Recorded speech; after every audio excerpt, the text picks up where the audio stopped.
Well, boys and girls, I was going out to the park, out to the woods, and was going to cook some bannock today.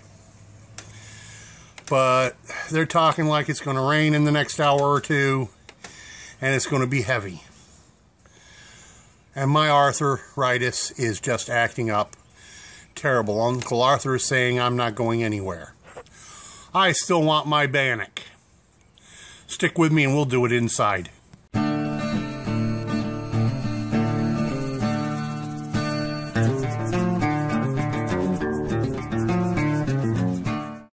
Well, boys and girls, now I got you in my kitchen. Now, let me tilt you down so you can see what I'm doing. I didn't think to start filming this from the get, so I'll have to do some explaining. What you're seeing here is my bannock mix, just about ready to go. What is in the bowl so far is 1 cup of flour, 1 heaping teaspoon of baking powder, a nearly tablespoon of salt, about a tablespoon and a half of sugar. I like my bannock a little on the sweet side. Besides that, sugar helps your bannock brown. Now, yes, you can do completely without the sugar, but it's better with it. And about 2 tablespoons of vegetable oil. I didn't measure it. I added it until I got a specific consistency. As you can see, this kind of resembles cornmeal.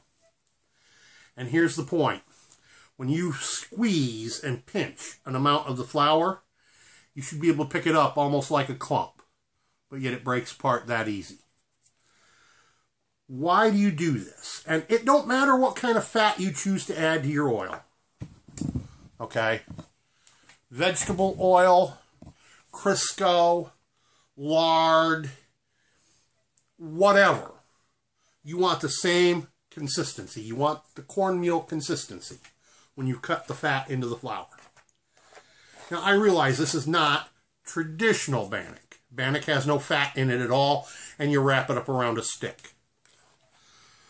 When you're going to cook your bannock inside a baking vessel, whether that vessel be a toaster oven on the counter, which is what I'm going to use today, a cast iron Dutch oven, or a stainless steel fry pan over a campfire, it don't matter. When you're going to, as I'm going to, put it inside a pan to bake, you must add oil to it, or it's going to stick and it's going to be a miserable mess to get out.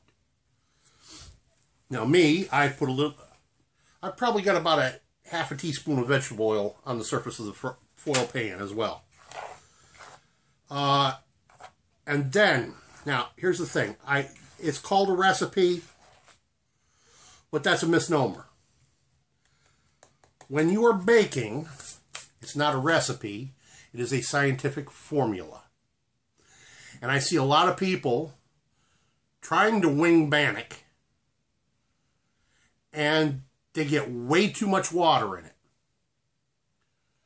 So let me tell you the scientific formula, and here's where we get the skills of a good cook coming into play. The recipe, the formula for bannock, is a 2-to-1 flour to water ratio. Kind of. As I said, I've got 1 cup of flour plus the smaller additives. I have 1/2 cup, measured very carefully, of water. It won't take this much. Here's the thing. Flour already has a certain amount of moisture in it. The question is how much. And every bag of flour you buy will be different. So that's why you have to have the trained eye of a cook. Let me turn you back down here and show you what I'm talking about.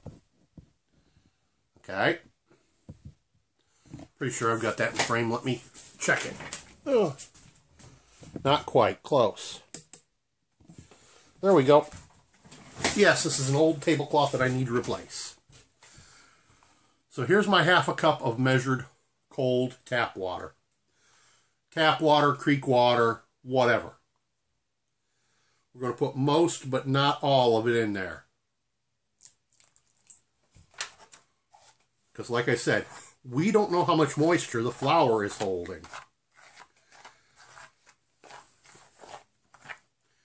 You notice it's starting to pull together in a lump.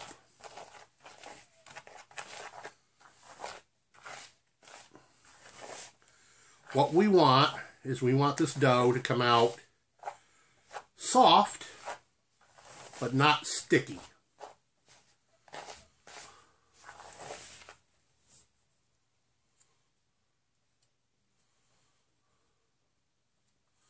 I notice a lot of people's bannock dough comes out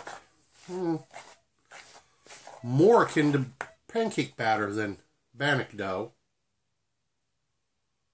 But we're going to need a little bit more of that.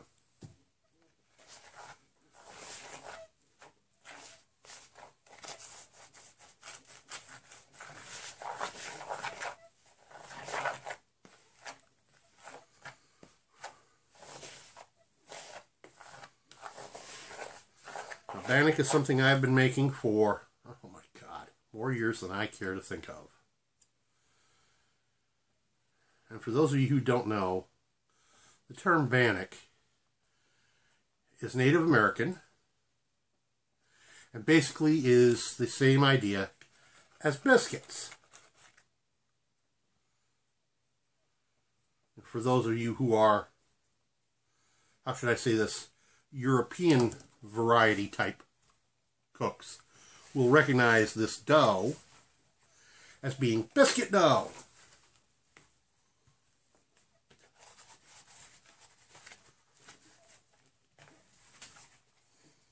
Now here's the thing. I tried not to knead this much, but we do have to get everything out of the bowl. I don't like waste.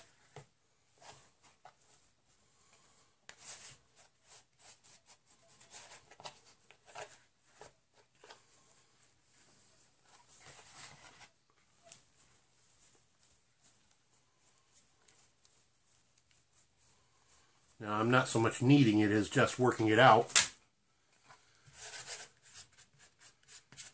Squishing it out to the shape of my pan, or close to it. And there's almost nothing left in the bowl. Nothing left on the fork.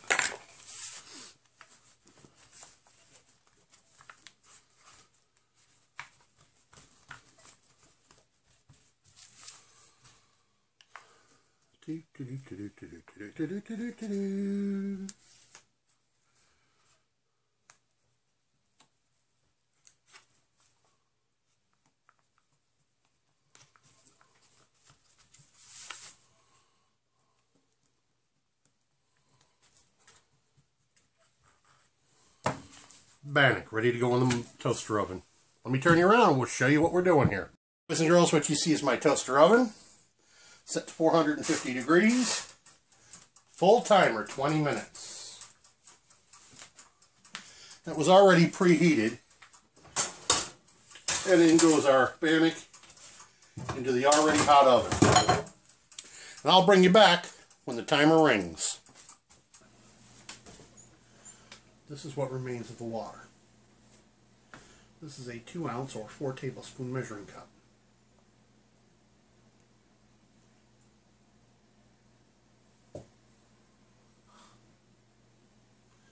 Approximately half a teaspoon less than 3 tablespoons, or almost 1.5 ounces. Now, yesterday I made the same bannock. As a matter of fact, the dry mix for bannock, I made up 2 allotments. Used one yesterday, put the other in a plastic bag for today. I was hoping to get identical results, but I knew that I probably wouldn't, and I didn't. Yesterday, after making the bannock, I remeasured the leftover water, and there were only 2 tablespoons left. That means I needed almost a tablespoon less today than I needed yesterday. Why is that? Well, I mentioned that earlier. Flour is subject to absorbing moisture. That bag of flour has been kept in a warehouse, air conditioned. It's been kept in a store, air conditioned. It's been kept in the mill where it was milled, probably air conditioned. All the moisture had been sucked out of it. It was brought home. I immediately made up the mix to make bannock. It took more moisture because the flour was drier. Then the allotment that I put into the Ziploc bag for today, apparently the Ziploc bags aren't as waterproof, moisture-proof, as a lot of people would have you think. And this is where the skill of a skilled cook comes into play.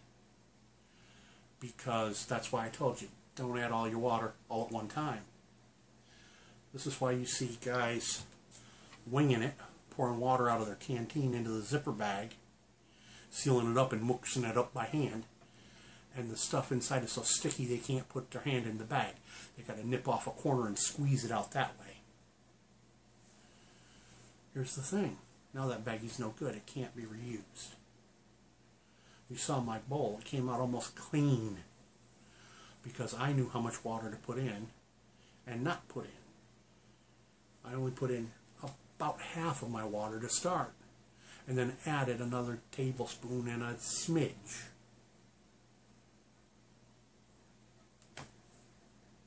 This is why I'm showing you this, so that you all can enjoy bannock as well as this, and as good as this, from the hands of a master who learned from a master baker. I told you all about my granddad, Durkee Bakery. My granddad was half Cherokee, at least, and some other Indian thrown in. My grandmother was Oneida and Seneca, Cherokee, and Blackfoot. These are the people I learned to bake from.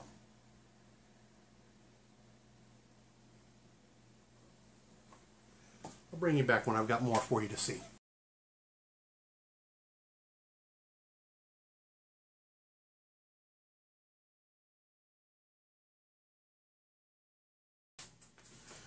Now, I do not buy store blend coffees very often.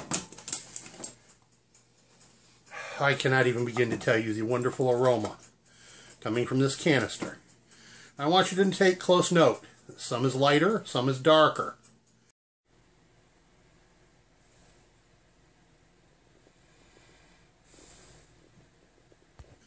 Okay, this is my home roasted blend.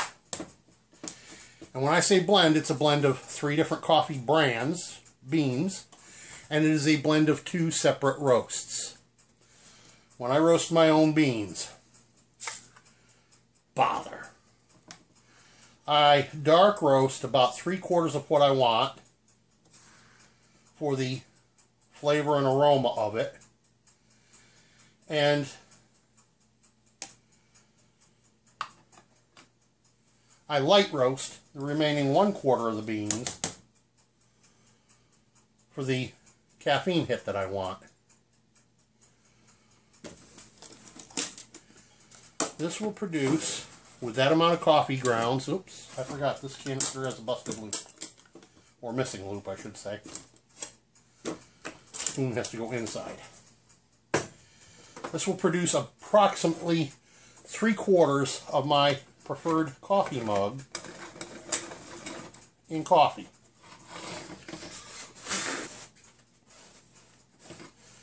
The only problem I have with this coffee pot is the handle. I have to ensure that the handle stays back from directly over the flames. This is Bakelite and it will melt in a heartbeat. In spite of this being intended for being on a gas stove, this coffee pot handle will melt. It's plastic. That's what Bakelite is. Now, for those of you who've never seen this kind of a pot before, this is considered an espresso pot.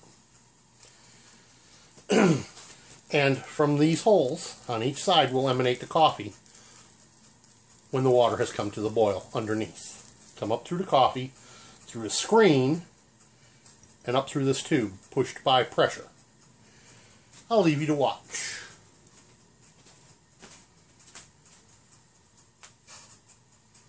Oh, I forgot to mention. I forgot to mention. Yeah, I got a sink full of dishes to do. I have already turned my bannock in the toaster oven. And I didn't think to turn you on for it. All I did was open the door and turn the sucker around. And in just a second, I'm going to check it. Matter of fact, I'll leave you aimed at that for the moment.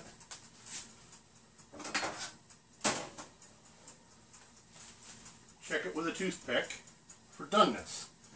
Because, let me show you, in spite of adding sugar to the bannock mix, it's still pretty white. But that tells me it's done inside. I don't want to overcook it. But I still like mine browned. So I'm going to turn on the toaster for a couple minutes. It hasn't even killed the 20 minutes on the timer, though it's close. So I'm going to add another minute or two to it and let it toast. Now I'll turn you back around on the coffee pot. Yeah, there's my peach. It's full of tea waiting for me to make use of, but that's later. I already showed you how I do that. Now I'll probably speed up the rest of this section of the thing making the coffee.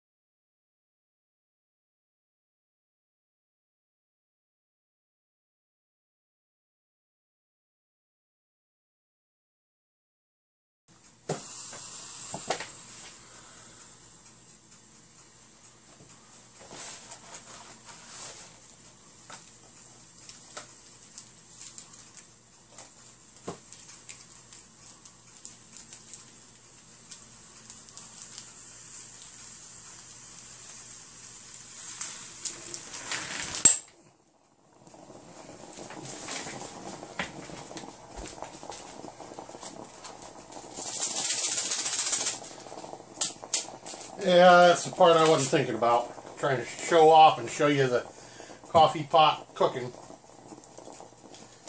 I forgot it'll do that.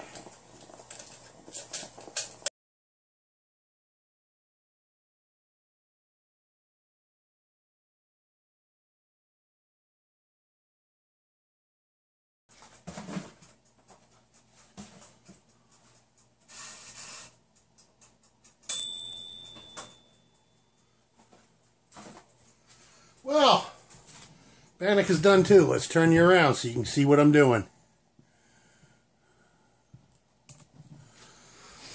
Oh. My nose told me it was ready. Oh, don't that look nice? Nicely toasted.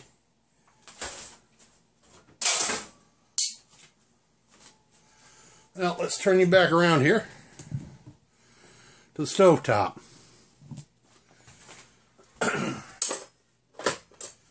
Now, goodly number of you saw my show that I went out to the riverbank to do a shout out for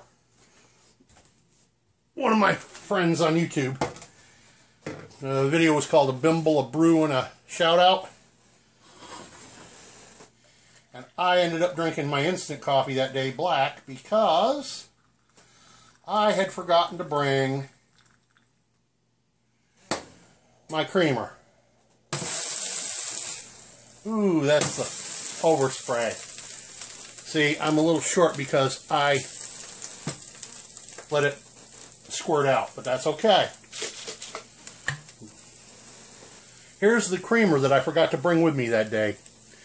Bailey's Irish Creamer. Ha. Boy, that'll put a touch of the Irish in you.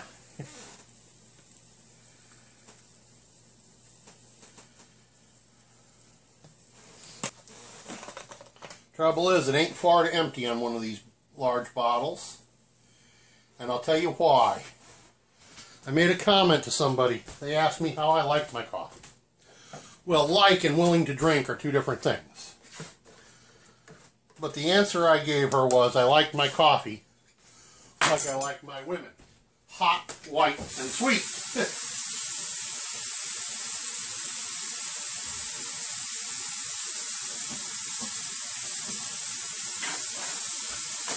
since that needs a little water added to it, because that's awful strong coffee, because I don't like to waste a drop, a little hot water in the bottle to rinse it out before I pitch it. And there's my cup of coffee to go with my bannock.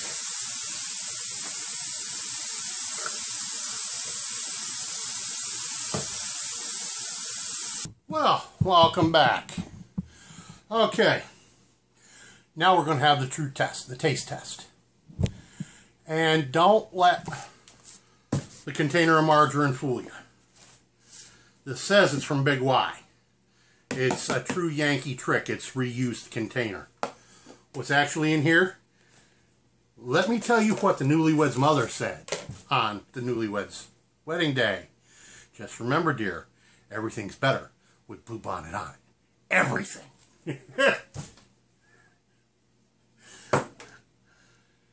That is a true art, to tell a dirty joke without using dirty language. In truth be told, this is my own homemade butter. Yes, homemade butter. Not margarine in any way, shape, or form. But I couldn't resist the joke. Oh, and it splits like butter. Yummy, yummy, yummy in my tummy, tummy, tummy. Let's turn you up here. I hope I'm in frame. Let me take another look at that. That should be better.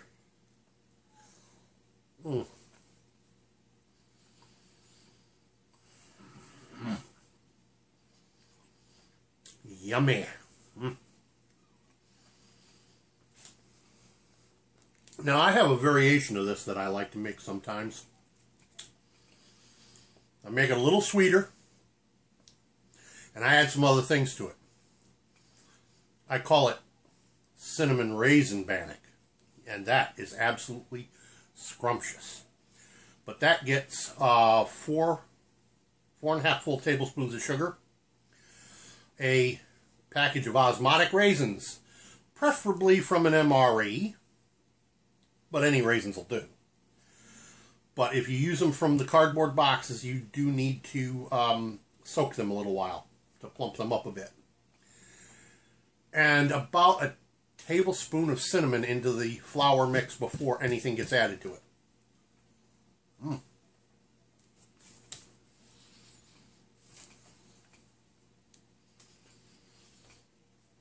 Well, this is breakfast with Umberado. Peace out. By the way, don't forget to